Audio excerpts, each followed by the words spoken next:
तो गाइस हम शुरू करते हैं हमारी पहली एक्सरसाइज जो है एक्सरसाइज 1.1 और जिस चैप्टर का नाम है रियल नंबर्स।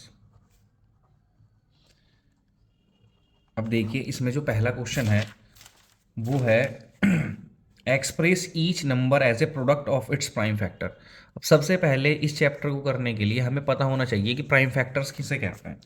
तो मैं कुछ एग्जांपल्स आपके सामने लिख कर दिखाता हूँ। सपोज करो हमें 50 को डिवाइड करना है उसके प्राइम फैक्टर्स में। तो प्राइम फैक्टर्स होते हैं कि आपको 50 को इस तरीके से डिवाइड करना या काटना है कि आप जिस भी टेबल से उसे काट रहे हैं वो खुद मतलब जिस भी नंबर से उसे काट रहे हैं वो खुद किसी और में डिवाइड ना हो, यानी कि वो उससे ज़्यादा फैक्टर ना होने चाहिए उसके। सपोज करो दो एग्जांपल देके बताता हूँ। कुछ बच्चे इसे लिख जैसे डिवाइड करते हैं 10 के टेबल में 50 कितनी बार आता है 5 बार, और 5 के टेबल से 5 कितनी डिवाइड हो गया 1 बार। तो कुछ बच्चों के मामले में तो ये क्या होगा, ऐसा ही होगा कि जी ऐसे कट गया सर। पर ऐसा नहीं है ना, क्योंकि 10 के और भी फैक्टर हो सकते हैं। 10 का फैक्टर क्या हो सकता है 2 इंटू 5 इंटू 5 हो जाएगा भाई। 10 का होगा 2 इंटू 5 और 5 का 5 यहाँ पे आ गया। तो हमें इसे इस तरीके से डिवाइड करना है कि ये खुद इससे ज़्यादा ना घटे, मतलब जो नंबर यहाँ पर आया है वो और ज़्यादा ना घटे। तो हमें इसे इसे कुछ ऐसे नंबर से काटना है जिन्हें क्या कहते हैं, प्राइम नंबर्स। तो हमें इसे डिवाइड ही प्राइम नंबर्स में करना है। तो प्राइम नंबर क्या होते हैं 2, 3, 5, 7, 11, 13, 17, 19, 23 सो ऑन, ऐसे चलते जाएंगे। तो हमें काटना केवल इन्हीं टेबल से है जो खुद किसी के टेबल में नहीं आते। क्लियर हो गया। इन्हें ही कहते हैं प्राइम फैक्टर्स, इसी वजह से कहा जाता है क्योंकि ये और किसी के टेबल में कटते भी नहीं है। तो 50 को काटने का सबसे अच्छा तरीका है 2 के टेबल से डिवाइड करो, 25 आ गया।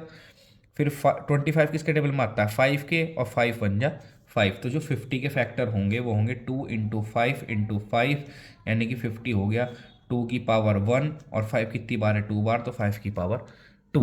अब कुछ रूल्स हैं यहाँ पर, हमें कैसे पता लगेगा। कुछ बच्चे तो समझदार हैं भाई, उनसे आता है, पर कुछ बच्चे ऐसे नहीं हैं जो समझदार नहीं है। मेरे पे तो मोस्टली सारे ऐसे बच्चे आते हैं जो समझदार होते ही नहीं है। तो वो कैसे समझेंगे कि भाई ये किससे कटता है। तो जिनके भी एंड में 0, 2, 4, 6 और 8 आता है वो सब 2 के टेबल से डिवाइड होते हैं,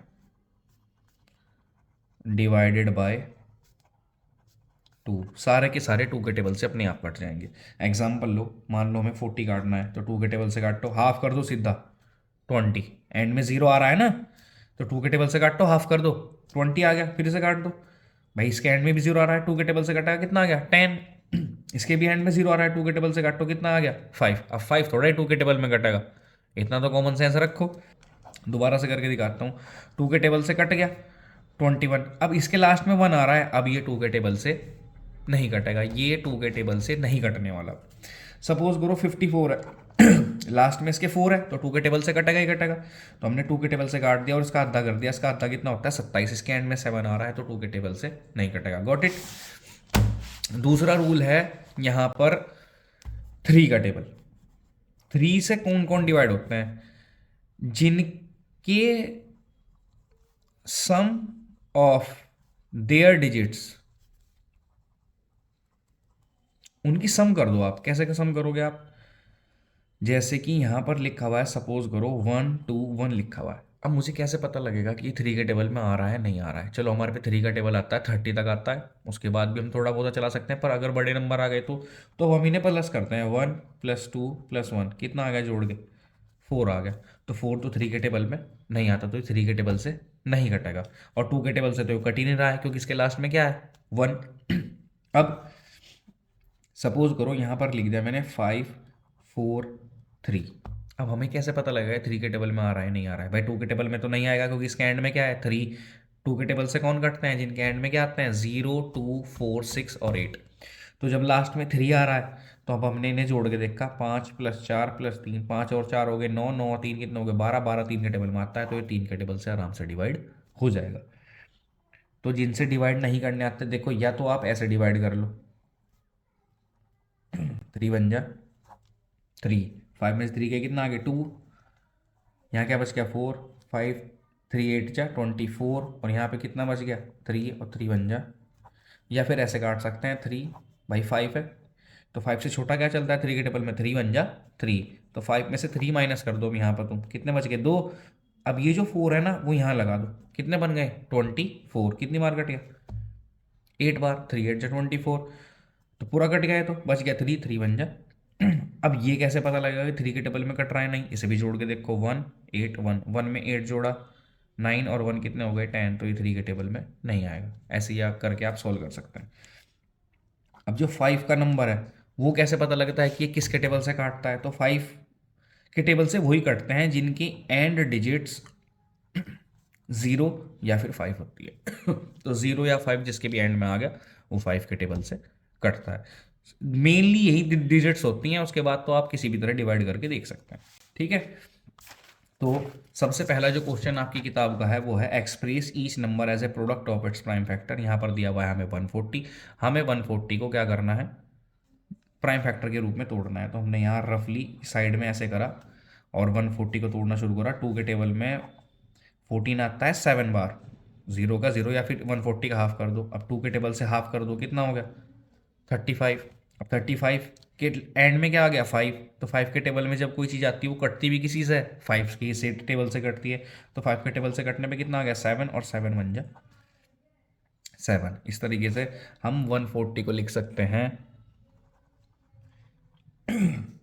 2 मल्टीप्लाई 2 मल्टीप्लाई 5 मल्टीप्लाई 7। तो 140 के जो प्राइम फैक्टर होंगे, 2 कितनी बार आया 2 बार, 5 कितनी बार आया 1 बार, और 7 कितनी बार आया। अब देखो ये इजी सा है, ये खुद कर लेना, मैं आपको एक भारी करके दिखाता हूँ। जैसे 385 हो गया, 3825 हो गया, तो लास्ट में इसके 5 है, तो नॉर्मल सी बात है 5 के टेबल से कटेगा। हमने यहाँ 5 लिखा। अब 5 के टेबल में 3 तो आता नहीं, तो हमने 2 डिजिट ले ली। 5 के टेबल में 38 से कम क्या आता है 5 7 जा 35, तो कितनी बार टेबल चलेगा 7 बार। क्या आया है 35, तो 38 में से 35 मैंने माइनस कर दिया, तो कितना बच गया 3। अब ये जो 3 है इसके पीछे यहाँ पर आ जाएगा 2, ये बन गया 32। तो 32 जो है 5 के टेबल में 32 से कम क्या आता है 5 6 जा 30। अब कितना बच गया घटा के 2, और ये बच गया 5। अब ये हो गया 25, और 25 कितनी बार आता है 5 के टेबल में 5 बार। इसके लास्ट में भी 5 आ गया, तो इसे भी हम किससे काटेंगे 5 से ही काटेंगे। 5 से काटने के लिए 7 तो नहीं आता 5 के टेबल में, तो 5 7 से कम क्या आता है 5 1 जा 5। तो 5 1 जा 5 आ गया। तो 7 में से अब ये 5 माइनस होगा, तो कितने बच गए 2। अब इस 2 के सामने 2 के पीछे क्या लिखा जाएगा 6, ये कितने हो गए 26। ऐसे होते हैं ये, ठीक है। चलो रफली करके दिखाता हूँ। ये है 7 6 5 था, हम इसे 5 के टेबल से काट रहे हैं, तो 5 1 जा तो क्या हो गया 5। तो इस 7 में से 5 घटा कितना आ गया 2। अभी जो 2 है उसके लास्ट में ये 6 रखा जाएगा, कितना होगा 26। अब 26 से कम क्या आता है 5 के टेबल में 5 5 जा 25, घट के कितना बच गया 1। अब ये 5 यहाँ पे आ गया, कितना हो गया 15, 5 3 जा 15। तो अब ये कैसे कटेगा, अब देखो इसके लास्ट में 3 आ रहा है, तो 5 के टेबल से तो कटेगा नहीं। इसके लास्ट में 3 आ रहा है, तो 2 के टेबल से भी नहीं कटेगा। अब 3 के टेबल का रूल क्या है, इन्हें तीनों को जोड़ के देख लो, तो 1 + 5 + 3 कितने हो गए 9, तो 3 के टेबल में कट जाएगा। तो 3 5 जा 15, और 3 1 जा, अभी आ गया 51। अब कुछ देखो, कुछ ऐसे सवाल होते हैं, अब ये तो खैर देखो 5 और 1 कितने हो रहे हैं 6 हो रहे हैं, तो नॉर्मल सी बात है 3 के टेबल में कटेगा।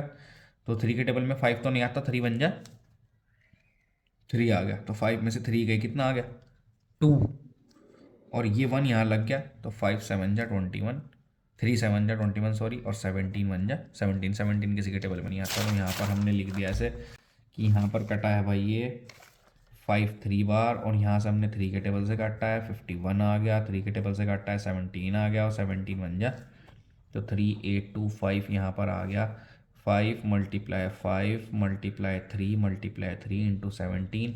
तो हम थोड़ा इसे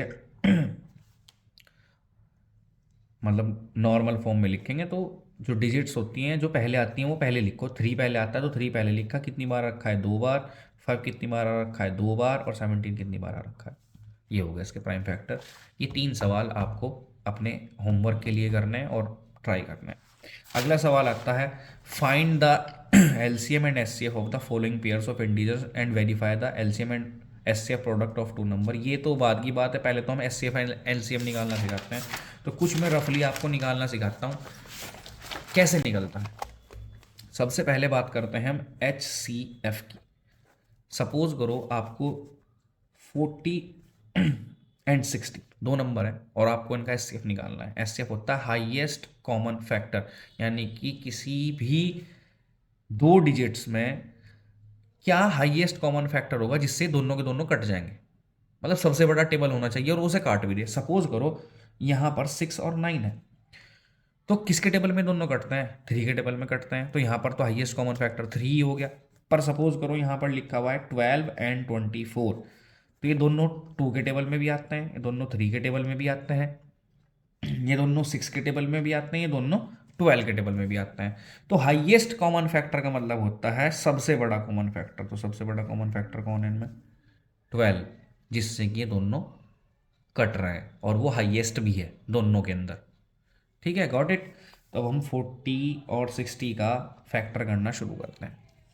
इसे 2 के टेबल से काटते हैं हमने, 20 आ गया, 2 के टेबल से काटने पे 10 आ गया, 2 के टेबल से काटने पे 5 आ गया और 5 बन जा 5। और यहाँ पर 60 आया, 2 के टेबल से 60 का हाफ कर दिया 30, 2 के टेबल से 30 का हाफ कर दिया 15, 15 आता है 3 के टेबल में कितनी बार? 5 बार, और 5 बन जा 5। अब हमने यहाँ पर 40 को लिख दिया 2 मल्टीप्लाई 2 मल्टीप्लाई 2 मल्टीप्लाई 5। 60 को यहाँ पर लिख दिया हमने 2 मल्टीप्लाई 2 मल्टीप्लाई 3 मल्टीप्लाई 5। तो अब हमें जो निकालना है वो एचसीएफ निकालना है। किसका निकालना है? 40 और 60 का। तो यहाँ पर हम क्या करेंगे, इनके बीच में कॉमन निकालेंगे जो दोनों के टेबल में आए हुए हैं। तो एक तो आया हुआ है 2 दोनों में, एक दोनों में आया हुआ है 2 और एक दोनों में आया हुआ है 5। तो जो भी कॉमन आता है दोनों में उसे हम यहाँ पर लिख देते हैं। 2 2 जा 4, 4 5 जा 20। तो इनका इनका जो हाईएस्ट कॉमन फैक्टर होगा वो क्या होगा यहाँ पर? 20। ठीक है। और सेम ऐसे ही एलसीएम निकालने का वैसे तो दूसरा तरीका भी होता है, पर यहाँ पर एलसीएम का एक फॉर्मूला दिया हुआ है। एलसीएम निकालने का फॉर्मूला होता है product of two numbers upon HCF. अब यहाँ पर प्रोडक्ट ऑफ टू नंबर का क्या मतलब है? यहाँ पर प्रोडक्ट ऑफ टू नंबर का मतलब है जो भी आपको क्वेश्चन दे रखा है उसकी दोनों डिजिट्स यहाँ पर उतार दो आप मल्टीप्लाई करके। प्रोडक्ट का मतलब होता है मल्टीप्लाई, दोनों को लिखो और बीच में क्या लगा दो? मल्टीप्लाई। और जो भी इन दोनों का एचसीएफ निकला है, एचसीएफ क्या कौन निकला है यहाँ पे? 20, वो लिख दो यहाँ पर। 20 के टेबल से इसे भी काट सकते हैं, इसे भी काट सकते हैं, चॉइस है, दोनों को काटेगा ये।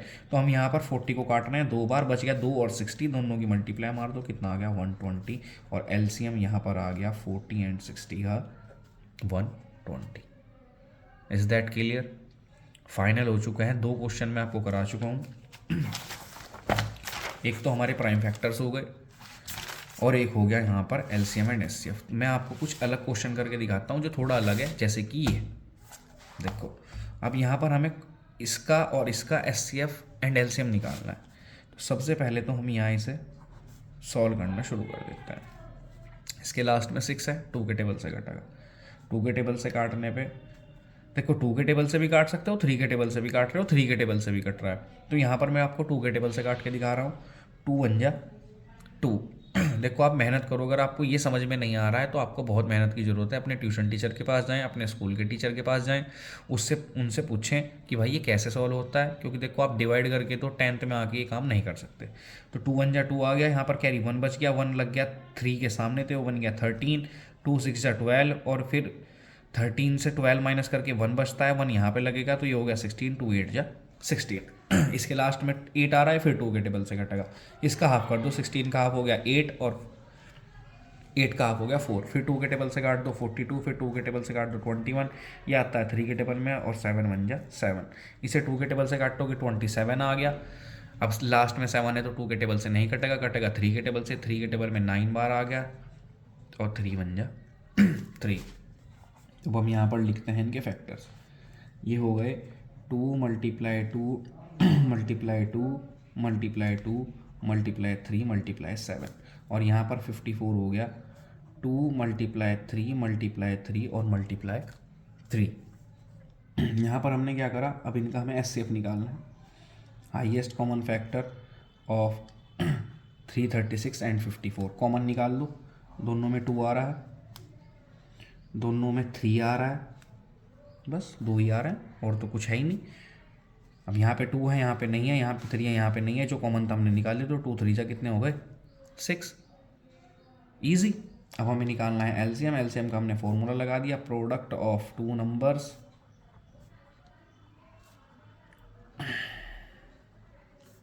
Upon HCF. तो प्रोडक्ट ऑफ टू नंबर का मतलब हमारे क्वेश्चन की क्या हो गई, मल्टीप्लाई। एचसीएफ क्या आया था हमारे पास 6। अब 6 से ये भी कट जाएगा, 6 से ये भी कट दा, ईजी काटो ना, तो हमने इसे काट दिया। कितनी बार कट गया, 9 बार। 336 की मल्टीप्लाई मुझे 9 से करनी है, तो मेरे से तो आती है, आप सीख लेना। इसका आंसर आएगा 3024। एलसीएम किसका है, 336 एंड 54 का। अब जब ये क्वेश्चन यहाँ तक हो चुका है तो इससे अगले वाला पार्ट हम देखते हैं। जैसे कि क्वेश्चन में दे रखा था कि इन सब को सॉल्व करने के बाद हमें जो बताना है वो ये बताना है कि find the LCM and HCF of the following pair of integers and verify that LCM into HCF product of two number के बराबर होता है। तो हमें बताना है कि जो एलसीएम इनटू एचसीएफ है वो बराबर होता है प्रोडक्ट ऑफ टू नंबर्स के। एलसीएम कितना आया था हमारा, 3024, और एचसीएफ था हमारा 6, एलसीएम था 3024, तो दोनों की मल्टीप्लाई होगी। प्रोडक्ट ऑफ टू नंबर हमेशा याद रखना, प्रोडक्ट ऑफ टू नंबर होता है जो भी तुम्हारा क्वेश्चन है उसकी डिजिट्स की मल्टीप्लाई कर दो उठा के बस। तो आप अपने आप मल्टीप्लाई मार देना, मुझे क्योंकि आता है तो मैं डायरेक्ट लिख रहा हूँ।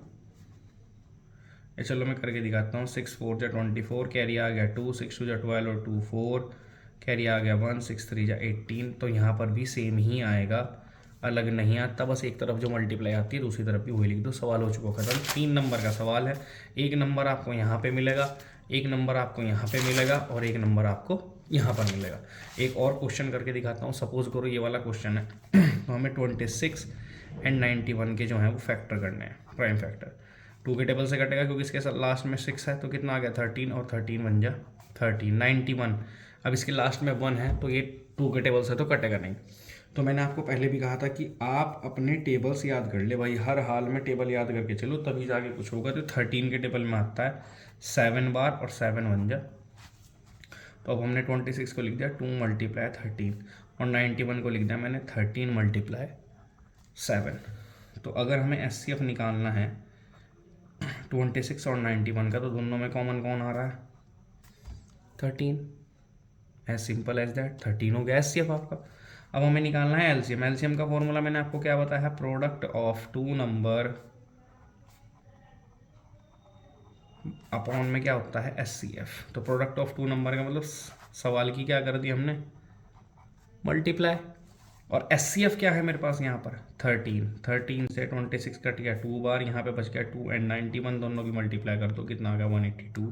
तो एलसीएम जो था 26 एंड 91 का वो आ गया आपके पास 182। अब फिर हमने वही फॉर्मूला लगाया, हमें पूरा भी तो करना है कि एलसीएम इंटू एचसीएफ बराबर होता है प्रोडक्ट ऑफ टू नंबर। तो हमने क्या करा, एलसीएम यानी कि जो तुम्हारा क्या था 182, उसकी मल्टीप्लाई कर दी एचसीएफ यानी कि 13 से। प्रोडक्ट ऑफ टू नंबर होगा 26 एंड 91, अपने आप मल्टीप्लाई करके देख लेना। इसका जो आंसर आता है वो आता है 26662366। ठीक है, अपने आप मल्टीप्लाई करके देख लेना, सवाल खुद ब खुद सही हो जाएगा।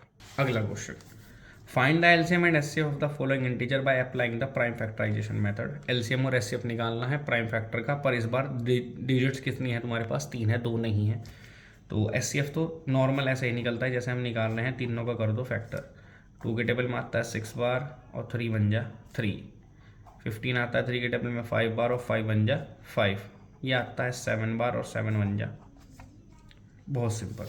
अब यहाँ पे लिख दो 12, 2 मल्टीप्लाई 2 मल्टीप्लाई 3, 15 हो गया 3 मल्टीप्लाई 5, 21 हो गया 3 मल्टीप्लाई 7। अब अगर हमें इसका एचसीएफ निकालना है, क्योंकि ये 3 डिजिट्स हैं तो जो कॉमन लिया जाएगा वो भी तीनों में ही लिया जाएगा, ना कि 2 में। तो यहाँ पे भी 3 आ रहा है, यहाँ पे भी 3 आ रहा है, यहाँ पे भी 3 आ रहा है, तो यही होगा इसमें कॉमन। देखो यहाँ पे 2 आ रहा है, यहाँ पे नहीं है, यहाँ पे 5 आ रहा है तो यहाँ पे नहीं है। मतलब ऐसा नहीं कि 2 में हो तीसरे में ना हो, तीनों में होना चाहिए, रूल ये है। तो तीनों में यहाँ पर केवल 3 है, तो एचसीएफ क्या हो गया 3।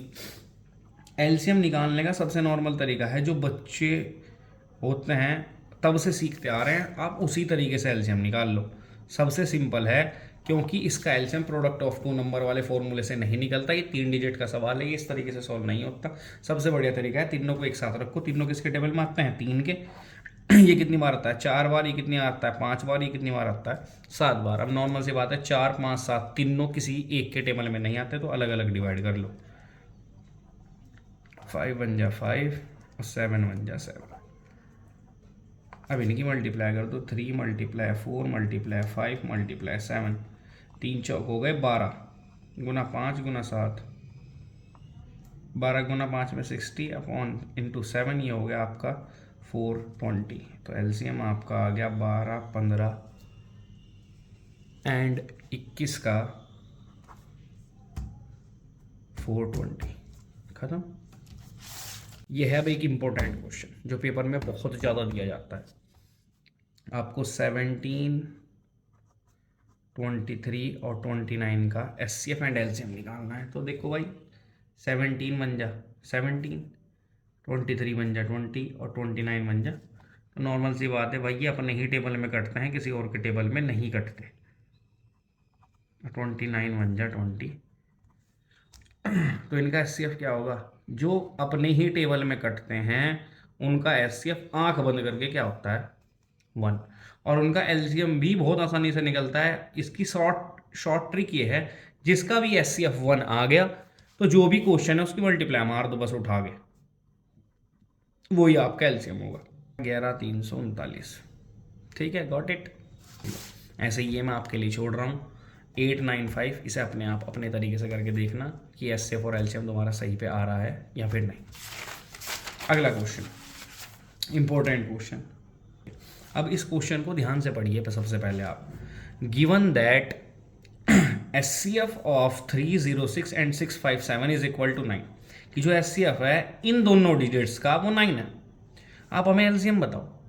तो भाई जब 2 डिजिट हैं तो मैंने एलसीएम का आपको क्या फॉर्मूला बता रखा है? अगर मैं आंसर नंबर 4 करूं तो जो एलसीएम होता है उसका फॉर्मूला होता है product of two number upon HCF. अब देखो एचसीएफ किसका पूछ रहा है? इसका। तो प्रोडक्ट भी तो यही हुए, यही तो हो गया प्रोडक्ट। तो इन दोनों की हमने क्या कर दी? मल्टीप्लाई। भाई जैसे यहाँ पर इस वाले सवाल में आपसे एचसीएफ पूछा गया था इनका, तो मैंने कहा था प्रोडक्ट ऑफ टू नंबर, तो जो नंबर थे उन्हीं की तो मल्टीप्लाई की थी मैंने 26 और 91 की। तो ऐसे ही जब यहाँ पर मैं सवाल की मल्टीप्लाई करूँगा तो वही तो करूँगा जो अंदर लिखी हुई होगी। और एचसीएफ मुझे साफ क्लियर दे रखा है, कितना है? 9। तो अब चाहे तो इसे काट लो चाहे इसे काट लो, मर्जी आपकी है। तो मैं इसे काट रहा हूँ। 9 के टेबल में 30 से कम आता है। 9 3 जा 27। 30 में से 27 जाके बचते हैं 3, तो 3 6 के सामने लग के हो गया 36। और कितनी बार कट गया? 4 बार। अब यहाँ पर हमें 34 और 657 की मल्टीप्लाई करनी है। आंसर आ जाएगा, इसका आंसर आता है 22,338। ये आ गया आपका आंसर। मल्टीप्लाई कर लेना, अब ये होगा। अगला क्वेश्चन है आपके सामने, इंपॉर्टेंट क्वेश्चन है, चाहे बीएससी को स्टैंडर्ड हो, चाहे यूके बोर्ड वाला हो, चाहे सीबीएसई बोर्ड वाला हो। बहुत ही ज़्यादा इंपॉर्टेंट क्वेश्चन है। बहुत सारे बच्चे इसे करने से पता नहीं क्यों डरते हैं। उसने लिख रखा है चेक वेदर 6 की power n can and with the digit 0 for any natural number n। देखो सवाल करने से पहले आपको सवाल को समझना बहुत ज़्यादा ज़रूरी है, क्योंकि सवाल के अंदर ही छिपा होता है कि वो होगा कैसे सॉल्व। अब सवाल में कहा गया है कि जो 6 की पावर n है, क्या वो कभी डिजिट 0 पे एंड हो सकता है? तो देखो मैं आपको सबसे नॉर्मल तरीका कराता हूँ, उसका सबसे आसान। यहाँ पे 6 की पावर n है, जहाँ पर n जो है वो नेचुरल नंबर है। अब नेचुरल नंबर्स किसे कहते हैं? नेचुरल नंबर्स उन्हें कहते हैं जो अपने आप बन गए, यानी कि जीरो में इंक्लूड नहीं होता। नेचुरल नंबर में कभी जीरो इंक्लूड नहीं होता। नेचुरल नंबर शुरू होते हैं 1 से। 1 2 3 4 5 6। तो नॉर्मल सी बात है, हमें n की जगह ही रख के देखना है, तो हमने पुट कर दिया n इक्वल टू 1। तो जहाँ पे 6 की पावर n था मैंने वहाँ लिख दिया n की जगह 1। तो 6 की पावर 1 कितनी होती है? 6। अब मैंने पुट करके देखा n की जगह 2, तो जहाँ पे n था वहाँ पे मैंने 2 रख दिया। 6 इंटू 6 कितना हो गया? 36। तो बस, तो वो कह रहा था क्या डिजिट 0 पे एंड होता है? तो लास्ट में क्या आया? 6। कहाँ हो रहा है 0 पे एंड? और अब भी क्या आया है? 6। तो कहाँ हो रहा है 0 पे एंड? तो अब एक और रख के देख लेते हैं। चलो पुट कर दिया मैंने n की जगह 3, तो मैंने n की जगह पे 3 रख दिया। 6 इंटू 6 इंटू 6, ये मल्टीप्लाई आ गया 216। इसके भी एंड में 6 ही आया है, तो हमें साफ साफ दिख रहा है कि भाई 6 की पावर n तुम कुछ भी रख लो तो लास्ट में क्या आ रहा है? 6 ही आ रहा है, तो ये जीरो पे एंड नहीं हो सकता। तो हम यहाँ लिखते हैं हियर, यहाँ पर वी कैन सी, हम देख सकते हैं, here we can see that 6 की power n can not end with digit zero. नहीं होता भाई एंड, हो ही नहीं रहा, खत्म बात। अगला क्वेश्चन, इंपॉर्टेंट क्वेश्चन बहुत। Explain why 7 into 11 into 13 plus 13 and 6 7 into 6 into 5 into 4 into 3 into 2 into 1 plus 5 are composite number. तो इस सवाल को करने से पहले सबसे पहले हमें ये समझना पड़ेगा कि कंपोजिट नंबर कहते किसे हैं, क्या होता है कंपोजिट नंबर। तो देखो, बहुत तरीके के नंबर्स होते हैं। सबसे पहले होते हैं नेचुरल नंबर्स। जो नेचुरल नंबर्स होते हैं वो होते हैं 1 से शुरू, 1 2 3 4 5 6 चलते जा रहे हैं, 100 200 1000 करोड़ सब। फिर आते हैं इवन नंबर्स। इवन नंबर होते हैं टू के टेबल में आते हैं, 2 4 6 8। फिर होता है ऑड नंबर। ऑड नंबर होते हैं जो टू के टेबल में नहीं आते, 1 3 5 7 9 11। उसके बाद आते हैं प्राइम नंबर। प्राइम नंबर तो जो किसी के भी टेबल में नहीं कटते, 1 प्राइम नंबर में नहीं आता, 2 से शुरू होते हैं, 2 3 5 7 11। देखो ये सब अपने टेबल में आएंगे और किसी के टेबल में नहीं आने के, 13 17 सो ऑन, ऐसे चलते जा रहे हैं। अब लास्ट में एक चीज आती है कंपोजिट नंबर। तो कंपोजिट नंबर वो नंबर होते हैं जो अपने टेबल में तो कटते ही हैं और दूसरे के टेबल में भी कटते हैं। मतलब अपने टेबल से भी कटना चाहिए और दूसरे के टेबल से भी कटना चाहिए। या फिर यूं कह दूं मैं, कंपोजिट नंबर वो नंबर होते हैं जो कम से कम 2 बार किसी के टेबल में आते हैं, मतलब 2 डिजिट से कट जाते हैं, दो नंबर से कट जाएंगे वो, उन्हें हम कंपोजिट नंबर कहेंगे। सपोज करो 4 है, तो 4 2 से भी कट रहा है और 4 4 से भी कट रहा है, तो क्योंकि ये 2 नंबर से कट रहा है तो इसे हम क्या कहेंगे, कंपोजिट नंबर। तो सबसे छोटा कंपोजिट नंबर कौन होता है, 4। बात समझ में आई। वो डिजिट दो नंबर से, दो टेबल से अलग अलग कटनी चाहिए, 2 से भी कट रही है और 4 से भी कट रही है। उसके बाद आता है 6, 2 से भी कट रहा है, 3 से भी कट रहा है, 6 से भी कट रहा है, तो ये तो कंपोजिट नंबर हुआ यार। मतलब अपने अलावा एक नंबर और होना चाहिए जिससे वो कटना चाहिए। अब ऐसे ही 5 को नहीं गिन सकते हम भाई, 1 वाला इंक्लूड नहीं होने का उसमें कि 1 से कट रहा है और 5 से भी कट रहा है ना, ऐसा कुछ नहीं होने का। वो 1 के अलावा किसी और टेबल से कटना चाहिए। तो भाई 1 भी कंपोजिट नंबर नहीं होता, 2 भी नहीं होता, 3 भी नहीं होता, सबसे पहला होता है 4, फिर 6, 7 भी नहीं होने का क्योंकि 7 1 के टेबल में कटेगा और 7 के टेबल में कटेगा, अभी मैंने आपको मना कर दिया। अब आता है 8, 2 के टेबल में कटता है, 4 के टेबल में कटता है, 8 के टेबल में कटता है। तो अपने से ज्यादा एक नंबर, एक तो अपने ही टेबल में कट रहा है, ऊपर से दूसरों के भी टेबल में कट रहा है, तो क्या हो गया, कंपोजिट नंबर। तो बात क्लियर हुई। अपने अलावा किसी और टेबल में जो चीज कटती है उसे हम क्या कहते हैं, कंपोजिट नंबर। एक और एग्जाम्पल समझा दूं। मान लो सपोज करो मैंने कुछ रैंडमली नंबर ले लिया, मैंने यहां पर ऐसे ले लिया 13 मल्टीप्लाई 2, तो ये क्या कंपोजिट नंबर होगा भाई। देखो 13 13 के टेबल में कटेगा और 2 2 के टेबल में कटेगा, अलग अलग नंबर हो रहे हैं नहीं। तो अगर कोई चीज मल्टीप्लाई में रखी हुई है तो वो अपने आप में 110% कंपोजिट नंबर होगी, क्योंकि वो दो अलग अलग टेबल से कट रहे हैं। और यही कंपोजिट नंबर का रूल है कि अगर वो दो अलग अलग टेबल से कट रहे हैं तो वो क्या है, कंपोजिट नंबर है। ठीक है, गौट हुई, बात हुई, समझ में आई। जैसे कि 4 को मैंने लिख दिया 2, जैसे कि सपोज करो 6 है, 6 को मैं लिख दूँ 2 मल्टीप्लाई 3, ठीक है। नहीं तो 2 की मल्टीप्लाई जब 3 से करूँगा, दो अलग अलग टेबल से कट रहा है नहीं, तो बस ये क्या हो गया, कंपोजिट नंबर। अब जो हमारा सवाल है उसमें ये शुरू में जो नंबर है, तो हमने क्या करा, 7 इंटू 11 इंटू 13 प्लस 13। अब मुझे दिखता है यहाँ पे भी 13 आ रहा है और यहाँ पे भी 13 आ रहा है, तो मैं 13 को बाहर कॉमन ले लेता हूँ। यहाँ पे 7 बच गया और यहाँ पे 11 बच गया, 13 तो बाहर आ गया, प्लस का साइन लगा। जब 13 बाहर आया तो क्या लग गया यहाँ पे 1, क्योंकि 13 के बाहर जाने पे 1 आ गया, कॉमन आने पे, क्योंकि 13 के टेबल में 13 कितनी बार आता है, 1 बार। 13 के टेबल में 13 क्या आता है, 1 बार। अगर मैं यहाँ भी लिखूँ तो यहाँ भी लिख सकते हैं हम 1, ठीक है, क्योंकि मल्टीप्लाई में नहीं रख रहा हूँ। चलो ठीक है, 7 की मल्टीप्लाई 11 में 77 की मल्टीप्लाई 1 में 77 हो गया, प्लस 1 प्लस 1, तो ये हो गया 13 और इन दोनों को जोड़ के आ गया 78। दो अलग अलग नंबर हो गए नहीं, तो हम यहाँ लिखेंगे here 7 into 11 into 13 plus 13 has more than has 2 और more than two factors, so it is a composite number. कि भाई ये जो नंबर है इसके दो या दो से ज़्यादा फैक्टर हो सकते हैं, इसकी वजह से ये क्या है, कंपोजिट नंबर। अब अगला जो है वो है 7 × 6 × 5 × 4 × 1 + 5। अब इसे मैं कैसे सॉल्व करूँगा भाई, नॉर्मल सी बात है, देखो 5 यहाँ पे भी है और 5 यहाँ पे भी है, कॉमन ले लो। 5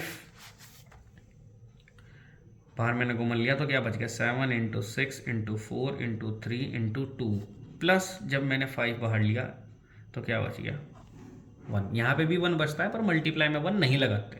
कभी आप सोचो कि भाई यहाँ तो लगा रहे हैं और यहाँ नहीं लगा रहे। 7 6 जा 42, ऐसे ही आप मल्टीप्लाई करते जाओ तो ये 1008 आ जाएगा और +1 तो होगा 5 × 1009। दो अलग अलग नंबर हो गए, नहीं बस यही तो चाहिए, दो अलग अलग नंबर चाहिए। Here we can see 7 × 6 × 5 × 4 × 3 × 2 × 1 + 5 has 2 or more than 2 factors, so it is a composite number। Last question. There is a circular path around a sports field. Sonia takes 18 minutes to drive one round of the field while Ravi takes 12 minutes for the same। कुछ जो कमज़ोर बच्चे होते हैं इतने बड़े सवाल को पढ़ के ही कन्फ्यूज हो जाते हैं, मतलब ये सॉल्व कैसे होगा। देखो सवाल की लेंथ पे ना जाओ कि ये कितना ज़्यादा बड़ा है। सवाल में एक नॉर्मल सी चीज़ पूछी गई है कि सोनिया को एक राउंड जो है फील्ड उसे कवर करने में 18 मिनट लगते हैं और रवि को उसी फील्ड को कवर करने में 12 मिनट लगते हैं, क्योंकि भाई स्ट्रेंथ की बात है, लड़कियां थोड़ा वीक होती हैं, लड़के थोड़े ज़्यादा स्ट्रांग होते हैं। तो 12 मिनट में कवर कर रहा है, सोनिया 18 मिनट में कवर कर रही है। तो वो कह रहे हैं कि अगर ये एक ही जगह से भागना शुरू करते हैं, सपोज करो यहाँ से भागना शुरू किया सोनिया ने, तो वो तो 18 मिनट में कवर करती है, पर अगर रवि यहीं से भागेगा वो तो 12 मिनट में कवर कर देगा ना। तो ऐसा तो नहीं है कि वो एक ही जगह से चले और एक ही जगह पे मिल जाए, तो हमें एक ऐसा टाइम बताना है जहाँ पर ये दोनों आपस में मिल जाएं। तो अगर कहीं पे भी एक ऐसा क्वेश्चन आता है जहाँ पर एक साथ कितने बजे मिलते हैं, एक बार में क्या टाइम होगा, या फिर बैल का क्वेश्चन आता है कि एक साथ बैल कैसे बजती हैं, तो ऐसे क्वेश्चन के लिए बस आपको इन दोनों का एलसीएम निकालना है और सवाल क्लियर हो जाएगा। सवाल में कहा गया है सोनिया जो लेती है, Sonia takes 18 minute to cover the ground, cover the circular path कह लो आप, सर्कुलर पाथ। जबकि जो रवि है, Ravi takes 12 minute to cover the circular path. तो अगर हमें ये टाइम निकालना है कि कौन से टाइम पे वो दोनों एक साथ मिलेंगे, meet again at the starting point, तो हम क्या करते हैं 18 एंड 12 का एलसीएम निकाल देते हैं। अब दोनों किसके टेबल में आता है, चलो 3 के टेबल से काट लो। 3 के टेबल में कितनी बार आता है, ये 6 बार और ये आता है 4 बार। ये दोनों किसके टेबल में आते हैं, 2 के 3 बार और 2 बार। अब ये 3 के टेबल में आएगा और ये 2 के टेबल में आएगा। तो अब हमें यहाँ पे एलसीएम निकालना है 18 एंड 12 का। तो हमने लिख दिया 3 × 2 × 3 × 2, 3 2 जा 6, 3 2 जा 6, कितने हो गए 36 मिनट। तो कितने टाइम बाद मिलेंगे, they meet again after 36 minute. और इस तरीके से आपकी पूरी एक्सरसाइज कंप्लीट होती है, एक्सरसाइज 1.1। पहले इस एक्सरसाइज को अच्छी तरीके से समझे, उसके बाद हम मिलते हैं अगली वीडियो में एक्सरसाइज 1.2 के साथ। तब तक के लिए टाटा बाय बाय, अस्सलाम वालेकुम।